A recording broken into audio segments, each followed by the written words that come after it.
বাগৰুম্বা বড়ো সমাজৰ এক পৰম্পৰাগত লোকনৃত্য। এই লোকনৃত্য বড়ো সমাজে বসন্ত ঋতু অৰ্থাৎ শস্য চপোৱাৰ পিছত তেখেতসকলে পৰিৱেশন কৰে। এই বাগৰুম্বাৰ মাজত বড়ো সমাজৰ লোকবাদ্য, লোকগীত, লোক অলংকাৰ সকলো নিহিত হৈ থাকে আৰু সেয়ে এই বাগৰুম্বা তেখেতসকলৰ স্বাভিমানৰ প্ৰতীক। বাগৰুম্বা নৃত্যত বিভিন্ন বাদ্যযন্ত্ৰ ব্যৱহাৰ কৰা হয়। সেই বাদ্যযন্ত্ৰৰ ভিতৰত অন্যতম হৈছে খাম।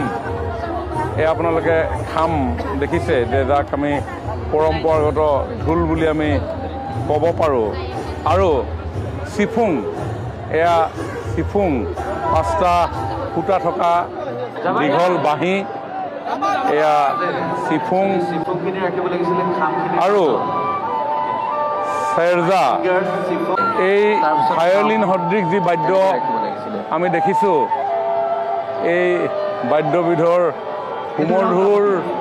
সুমধুৰ শব্দই সকলোকে মোহিত কৰে। একেডোখৰ কাঠতে এই চেৰজা নিৰ্মাণ কৰা হয়।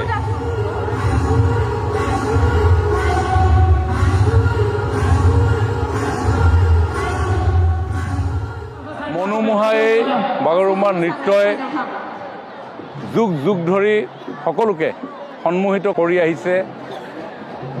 এই লোকনৃত্যবিধক ব্যৱস্থিত ৰূপত বৃহৎ সমাৱেশেৰে বিশ্ববাসীৰ আগত তুলি ধৰিবৰ কাৰণে আমাৰ মাননীয় মুখ্যমন্ত্ৰী ডক্টৰ হিমন্ত বিশ্ব শৰ্মা ডাঙৰীয়াৰ এক বিনম্ৰ প্ৰয়াস, আৰু সেই প্ৰয়াসৰ ভিত্তিতেই আয়োজন কৰা হৈছে বাগৰুম্বা দহৌ।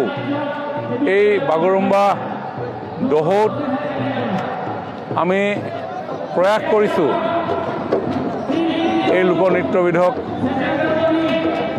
বিশ্ববাসীৰ আগত পৰিচয় কৰাই দিয়াৰ উদ্দেশ্যে।